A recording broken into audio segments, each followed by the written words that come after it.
Salam sejahtera untuk kita semua. Berkat Allah yang Maha Kuasa senantiasa menyertai kita. Bapak, Ibu, saudara-saudariku yang terkasih dalam Tuhan kita Yesus Kristus, marilah kita mendengarkan dan merenungkan bacaan-bacaan kitab suci hari Selasa 12 Januari tahun 2021. Bacaan pertama dari surat kepada orang Ibrani pasal 2 ayat 5 sampai 12.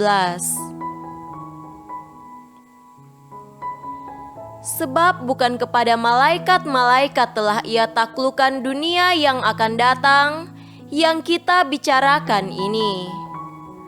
Ada orang yang pernah memberi kesaksian di dalam suatu nas, katanya, "Apakah manusia sehingga engkau mengingatnya, atau anak manusia sehingga engkau mengindahkannya? Namun engkau telah membuatnya untuk waktu yang singkat, sedikit lebih rendah daripada malaikat-malaikat, dan telah memahkotainya dengan kemuliaan dan hormat.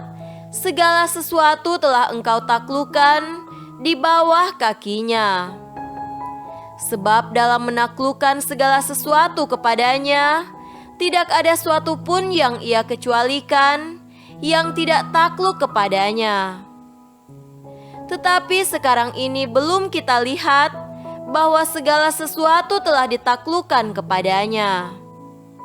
Tetapi Dia yang untuk waktu yang singkat dibuat sedikit lebih rendah daripada malaikat-malaikat, yaitu Yesus, kita lihat yang oleh karena penderitaan maut dimahkotai dengan kemuliaan dan hormat, supaya oleh kasih karunia Allah Ia mengalami maut bagi semua manusia.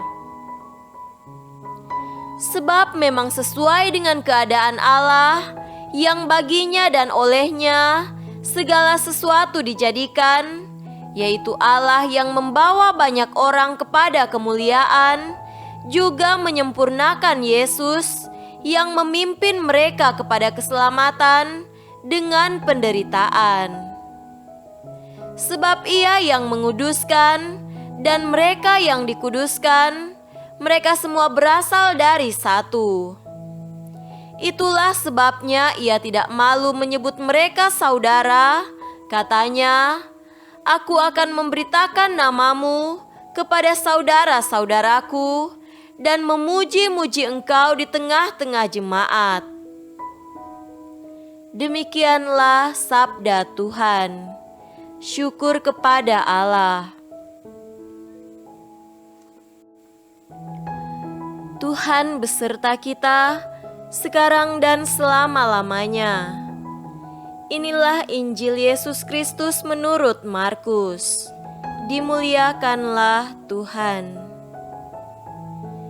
Injil Markus pasal 1 ayat 21b sampai 28. Setelah hari Sabat mulai, Yesus segera masuk ke dalam rumah ibadat dan mengajar. Mereka takjub mendengar pengajarannya, sebab Ia mengajar mereka sebagai orang yang berkuasa, tidak seperti ahli-ahli Taurat. Pada waktu itu di dalam rumah ibadat itu, ada seorang yang kerasukan roh jahat. Orang itu berteriak, "Apa urusanmu dengan kami, hai Yesus orang Nazaret? Engkau datang hendak membinasakan kami? Aku tahu siapa engkau, yang kudus dari Allah." Tetapi Yesus menghardiknya, katanya, "Diam, keluarlah daripadanya." Roh jahat itu menggoncang-goncang orang itu, dan sambil menjerit dengan suara nyaring, ia keluar daripadanya. Mereka semua takjub, sehingga mereka memperbincangkannya, katanya, "Apa ini? Suatu ajaran baru. Ia berkata-kata dengan kuasa." Roh-roh jahat pun diperintahnya dan mereka taat kepadanya. Lalu tersebarlah dengan cepat kabar tentang Dia ke segala penjuru di seluruh Galilea. Demikianlah Injil Tuhan. Terpujilah Kristus. Saudara-saudariku yang terkasih dalam Tuhan kita Yesus Kristus, tema renungan kita pada hari ini adalah mengandalkan Tuhan. Sejak semula setan tidak pernah berhenti mengganggu manusia. Selalu ada saja trik yang digunakan untuk menghancurkan kehidupan manusia. Persatuan antara Tuhan dan manusia merupakan hal yang paling tidak disukai setan.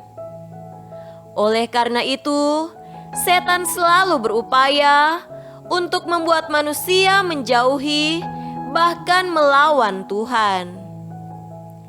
Maka satu kata saja untuk setan, yakni lawan.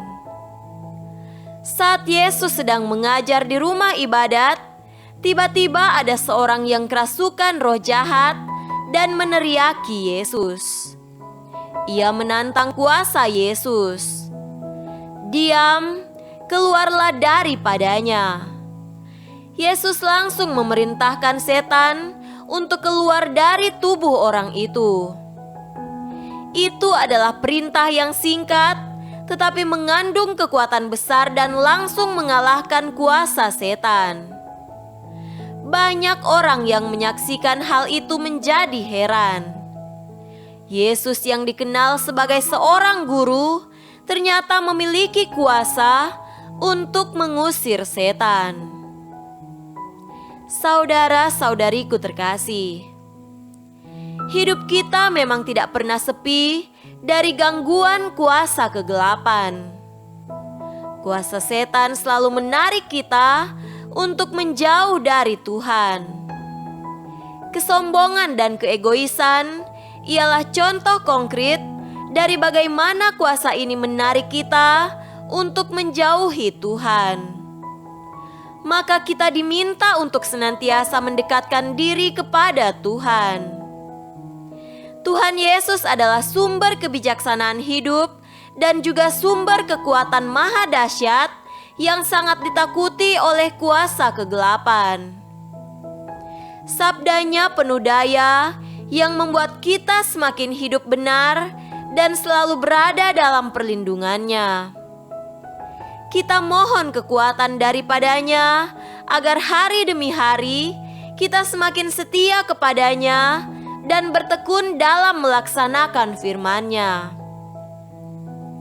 Inilah cara hidup yang membentuk kita menjadi pribadi yang tulus serta rendah hati. Semoga demikian. Amin.